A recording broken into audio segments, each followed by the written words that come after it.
I got demoted at work. When he came home, his face looked serious.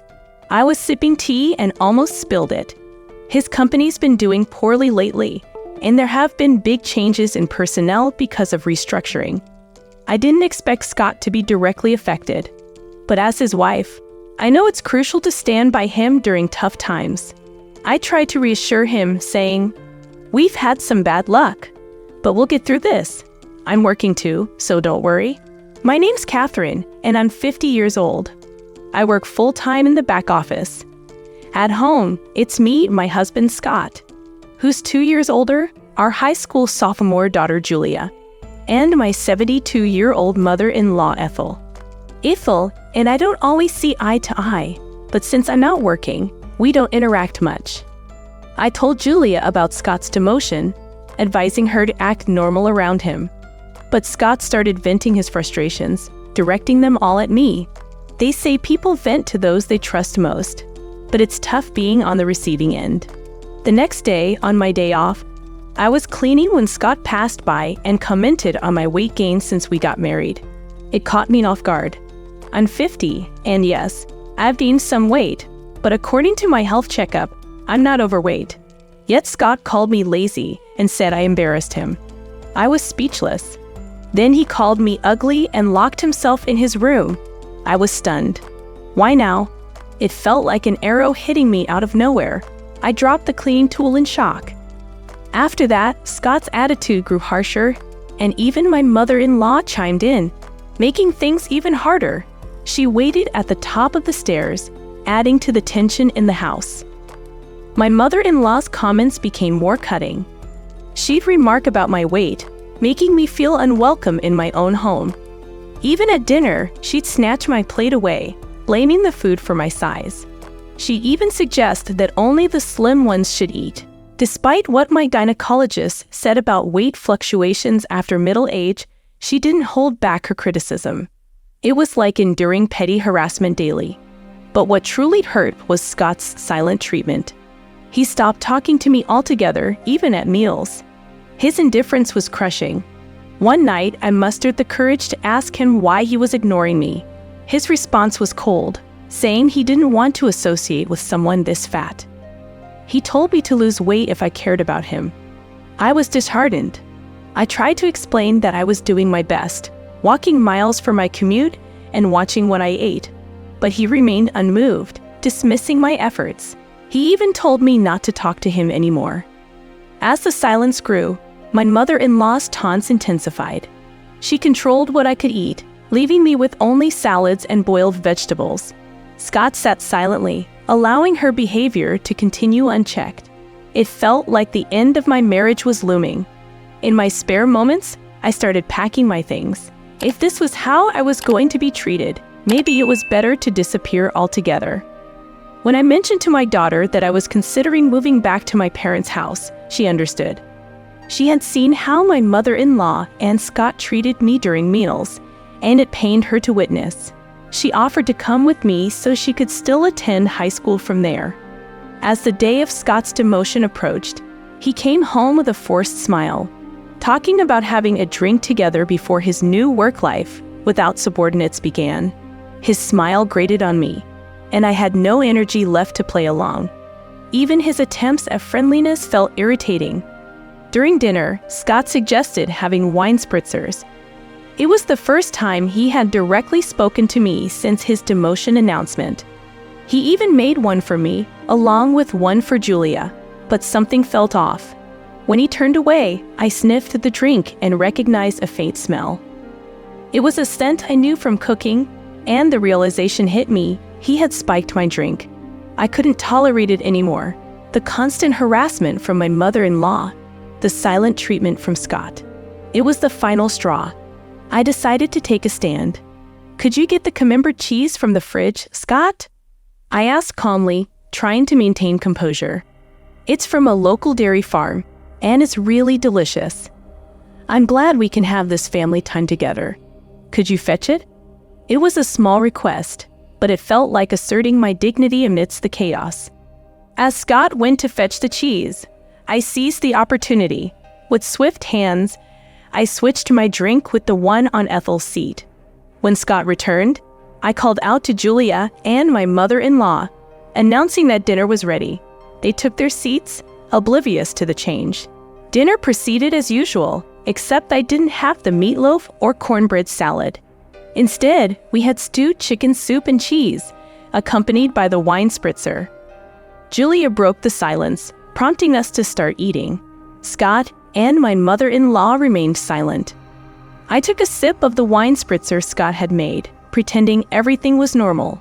He watched me closely, and I could feel his gaze. With a smile, I remarked that the drink was good. Suddenly, a jet of red liquid erupted from my mother-in-law's mouth, reminiscent of Godzilla's fire breath. We were all taken aback. Julia rushed to her aid, concerned. As she wiped her mouth, Julia noticed something odd.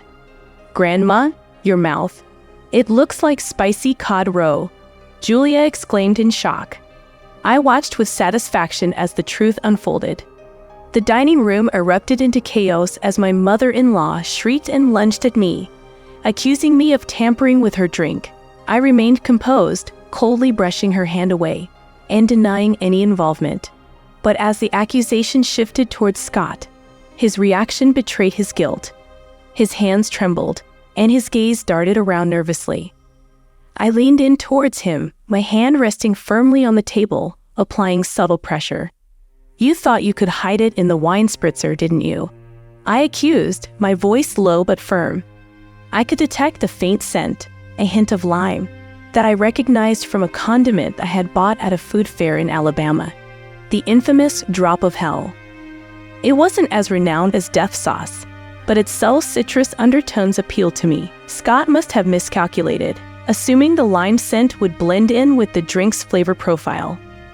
My mother-in-law, unaware of the added ingredient, must have attributed the scent to the spritzer itself, unsuspecting of the danger lurking within.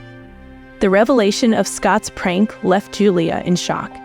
"Wait, Dad did that," she exclaimed, disbelief evident in her voice. Scott's confession only fueled the tension in the room. I actually intended for Catherine to drink it, he admitted, his frustration evident in his tone. I refused to entertain my mother-in-law's insistence that I swap drinks with her, adamantly refusing to put myself at risk. "No way am I switching to that dangerous drink," I declared firmly, maintaining my pressure on Scott. Cornered, Scott attempted to justify his actions. "You were staying chubby, and spicy food boosts metabolism," he offered as his feeble excuse. But his words rang hollow, his actions unforgivable. The maliciousness of his prank was clear, an act of cruelty disguised as concern. As the truth unraveled, the tension in the room thickened, casting a shadow over what was supposed to be a family dinner. With emotions running high, it became evident that trust had been shattered, and the bonds that held us together were strained to their breaking point. As my husband attempted to justify his actions with his feeble excuse, I couldn't help but scoff at the absurdity of it all. "Wow, that's pathetic," I remarked sarcastically, incredulous that he thought such an explanation would suffice. His embarrassment was palpable as I pressured him, causing him to hesitate and retreat slightly in his chair. "I'm not crazy. This is a legitimate reason to support your diet," he insisted, urging me to exchange my drink with his. But I refused to be swayed. "No way am I switching to that dangerous drink," I asserted firmly, closing in on him as he backed away. As I closed the distance, I could see the unease in his eyes, but I wasn't done. "What are you saying? As the one who made it, you should taste it to see if it's delicious," I challenged him, refusing to let him off the hook so easily. Ignoring my protests and treating me like air for so long had finally reached its breaking point. "Did you honestly think I would drink something you said you would make with a smile out of the blue?" I demanded, my voice rising with frustration. "Isn't it too childish?" I taunted, slamming my hand on the table for emphasis. But my husband continued to backpedal, attempting to escape the situation. He stood up from his chair, inching further away, hoping to evade the confrontation. "Drink it," a quiet voice spoke, breaking the tense silence. My husband and I turned to the source of the voice, our daughter Julia. As Julia began to speak, her words were measured, as if she were carefully choosing each one. She addressed her father directly, condemning his actions and the cruel treatment he had subjected me to. Taking your frustration out on Mom, who supports you the most when things don't go well at work, is like a childish prank, she asserted, her tone filled with disappointment. With courage, Julia stood up, facing her father head-on. Is it wrong to be overweight? She challenged, defending my efforts to maintain a healthy lifestyle. Mom wakes up early, walks to work, and brings lunch, so it's not like she's not trying, she argued, her words ringing with truth. Turning to her grandmother, Julia didn't hold back. And you're going along with it, taking away my mom's dinner like fried chicken. What Grandma is doing is embarrassing, she declared, calling out Ethel's actions. In response, Ethel stumbled over her words, attempting to justify her behavior. But Julia wasn't having it. That's not it, she refuted, refusing to accept excuses. I'm just worried that Julia's mom won't gain any more weight. Ethel tried to explain, but her words fell flat in the face of Julia's unwavering defense. With her poignant words, Julia defended me and stood up against the injustice and cruelty that had plagued our family dynamics. It was a moment of clarity, a turning point in our relationship, as the truth was finally laid bare for all to see. This time, Julia's words carried a sharpness that cut through the tension in the room. She began by addressing the lack of compassion in the house, pointing out how, despite seeing me look sad when my dinner was taken away, there was no consideration for my feelings. She condemned the mean-spiritedness of taking away my side dishes, despite my health being in check. As she spoke, Ethel fell silent, seemingly recognizing the weight of Julia's words. And Julia didn't stop there. She turned to her father, questioning his behavior towards me despite my efforts to stay healthy and active. She highlighted the tense atmosphere he created by ignoring me, despite the fact that even well-known figures like Colonel Sanders and Aunt Stella were plump and happy. Her gaze was unwaveringly cold as she expressed her dreams for the future, dreams of me being a happy and content grandmother. Her words, though matter-of-fact, warmed my heart, offering a sense of acceptance and understanding that I had been yearning for. But Julia wasn't finished. With a pointed remark about her father's thinning hair, she drove home the impact of his actions. The tension in the room became almost tangible, the chill seeping into every corner. After her biting words, Julia turned to me, urging me to let go of the hurt and bitterness. Her words took me aback, but they also filled me with a sense of peace. She reminded me of her dream, a dream of me being happy and fulfilled, holding her child and laughing. Her words touched something deep within me, melting away the resentment and pain that had clouded my heart. Warm tears welled up in my eyes as I nodded in agreement, overcome with emotion. Yes, you're right, I stammered through tears, my vision blurred with emotion. Julia's gentle push and encouraging words propelled me forward, reminding me that despite the challenges we faced, happiness was within reach if I chose to let go of the past and embrace the future. As I returned to the living room, a sense of resolve settled within me.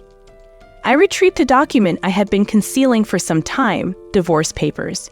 My husband's startled exclamation echoed through the room as I presented them, bearing only my name.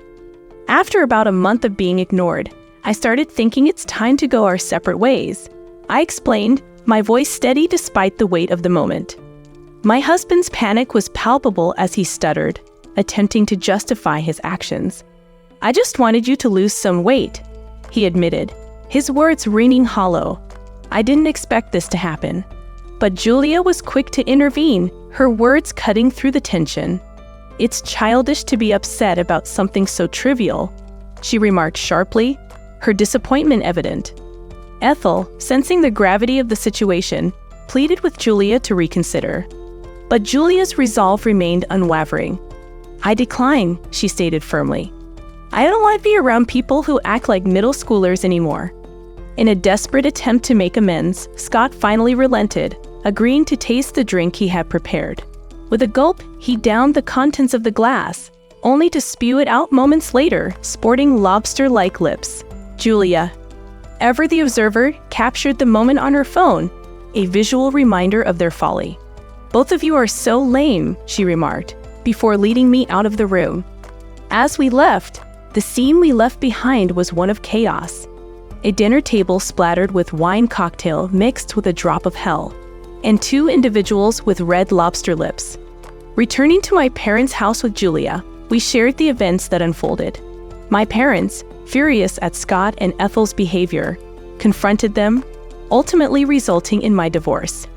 In the aftermath, Scott's career hit rock bottom, while Ethel remained stuck in a two-person household, her difficult nature unchanged.